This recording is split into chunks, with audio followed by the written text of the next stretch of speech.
Hi everyone, hope you're doing good. In my last couple of videos, we have spoken about how do we do the fundamental analysis of companies. We have seen various parameters. I did that in part 1 and 2 to make it very easy for you to understand. So what I want to do today is I'm going to go one step forward, take one company as an example and just apply the concepts and see like how well we can do fundamental analysis for that company. So for that, how I want to do it in this video is I don't want to just directly jump into the numbers, which we kind of seen in our previous examples. Rather, we will just go from the start, where we will see the business model and understand how the company is positioned in the business, and see whether it's even worth to consider investing, and then slowly we will take it to the performance and numbers of the company. Let's go. So the company which I have chosen to talk about in today's example is West Coast Paper Mills. So let's talk about the company. So the company is one of the oldest and largest producers of paper. So they produce paper for printing, writing, and packaging. And this company has also got a very long history because it is established in the year 1955. So meaning it's been 70 years old. They might have seen all the ups and downs in the business. And the facility is specifically located in Dandeli, Karnataka. So this is about the company. And before even started to think like why one has to invest in this company, so the key advantage for one to consider this is the way the business model is operating for this company. For example, this company has a very good integrated development process. For a paper sector to be successful, the components like the raw materials, water, power, they all should be easily accessible. And of course, if you have to reach out for any of these things, it's going to be a bit difficult. So that is why in this company, if you see, this company is in Dandeli, which is a kind of dense forest area. So all the raw materials like pulp, etc., they kind of acquire from the forest in these South Indian states. So this itself is a competitive advantage for this company. And another thing is water. So I know there are other paper companies who kind of struggle a lot to bring water from some other places or from a distant area. So but this company, if you see again, so it's located on the banks of Kali river. So the company is kind of utilizing the water from that river, so which is again a competitive advantage. And whatever the waste of the raw material processing, that itself they are recycling and using it for the power generation. So the raw material, water, and power, so the key resources are kind of easily accessible and self generatable for this company. So that I see as a competitive advantage, and that is one of the reason why I wanted to choose this company for this fundamental analysis. So often when we do a fundamental analysis, we look at the numbers, etc. But before that, it's very important to know and study the history and the model of the business. So a company which is 70 years old, so why can't they run for another 70 years? So that's a good sign, isn't it? So the company which has an integrated development, so definitely they have a very good competitive advantage than all the other companies. So these are the interesting and positive factors for this company to start with. Now, let's also look at the revenue and the diversification plan for this company. So the 93 percentage of the revenue comes from the paper and paperboard division. And interestingly, 7 percentage of the revenue for this company is coming from the cables division. So the company is also doing another small business of fiber optic cables. So which is also nowadays generating a decent revenue. So meaning they are looking to diversify their business, which is a good sign. Also, this company has acquired Andhra Papers, which is another reputed paper company. So that is also a good sign considering it's looking to expand and trying to be a leader in this industry. So in this way, it looks good. And let's see the growth drivers which the company is posting in their meetings, etc. So the company is saying that for India, the average consumption of paper is like this 14 kg as an average, whereas the global average is 57 kg.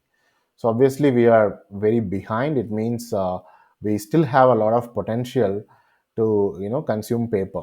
So it means there is still a lot of potential left out for Indian paper companies to grow, and this is one of the key companies who can utilize this scope. The other growth driven factor is like the government's policy. So it's of late supporting lots on education, so that is also gonna stay positive for this paper industry.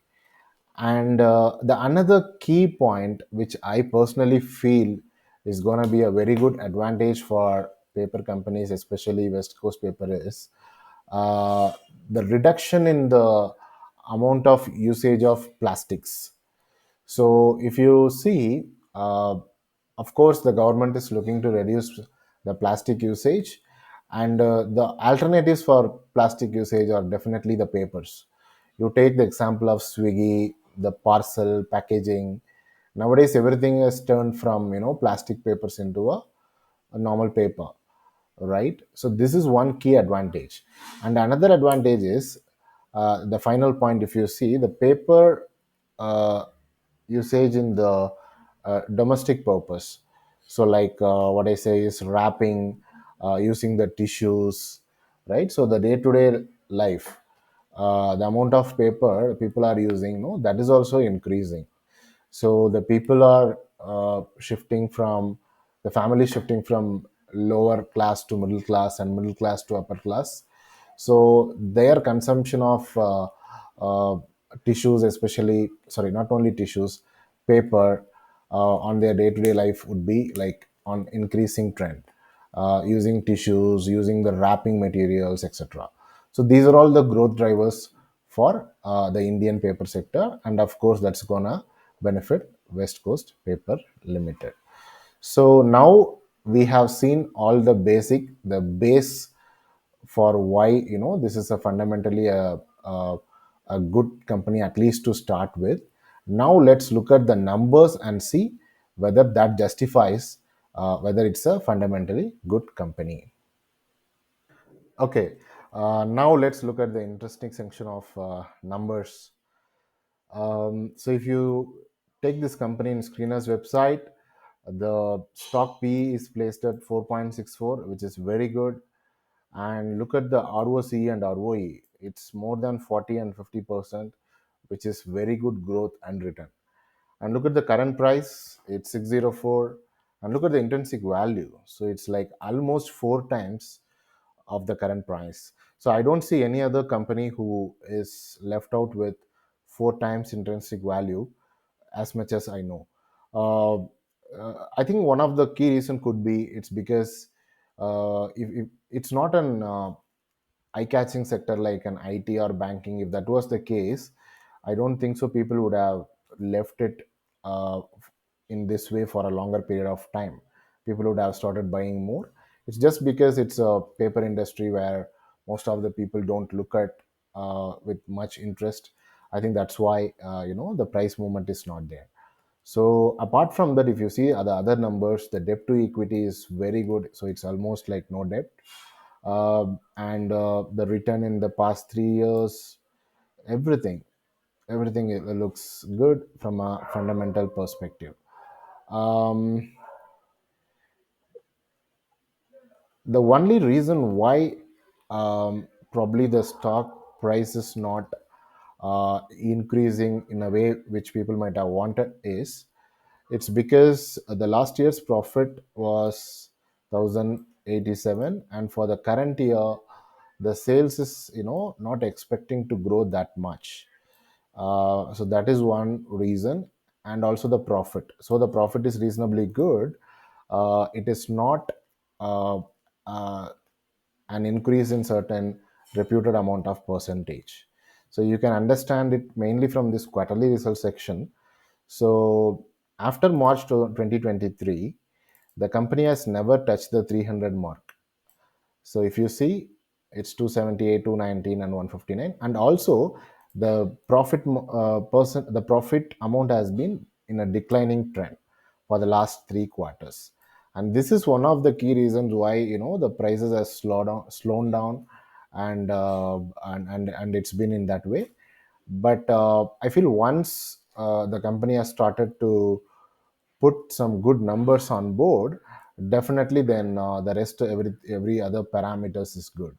So people would start buying more, provided the results, the upcoming results are good. So that's the only thing I think people would be looking to see the company growing. And apart from that, the balance sheet is good. They have a good reserve amount. Their borrowing is very less. The cash flow is also good. The ratios, if you see cash conversion, etc., from hundreds they have come to 50s, which is again a good reduction of numbers. Shareholding pattern, they have been slowly increasing the percentage. Not just the promoters, if you see the institutions, foreign institution, domestic institution, they are also increasing the numbers. So everyone are interested in this company. So it's just that they are looking for something good to happen in terms of the quarterly and yearly numbers. I think then it would be a very good sign. So that's mostly the fundamental analysis of numbers. Okay, so far we have seen the points which kind of conveyed us why one should kind of look at considering this company. Now we'll also see the challenges which are put in front of this company at this moment. So the key challenges the company is quoting for them are the rise in raw material cost, so which is going to be the key challenge for the company to handle, and definitely the declining profit for the last 3 quarters. So it has set a trend, So because it's been happening for almost 3 quarters, some people might have started leaving started selling a lot of shares. So it's been in that negative trend. So that is one disadvantage at this point of time, which the company has to tackle. And finally, the digitalization. So the amount of digitalization is happening in the country and across the world. So obviously that's gonna reduce the usage of paper to some point of extent. So that is one parameter which is gonna affect the growth of paper company. So these are the key challenges which are put in front of the company. But again, as I mentioned earlier, the key challenge for the company to immediately overcome is just change the declining profit trend, and rest everything looks good. So I think that's much about it in this video. Again, it's not a buy or sell recommendation. It's purely posted for a educational purpose. So one has to look at the various aspects, like how the future growth is, like how the future results are shaping up. So one has to look at those, analyze, and then take their own decision. So then I will just leave that with you. I hope you found this information as a live case study very helpful to you.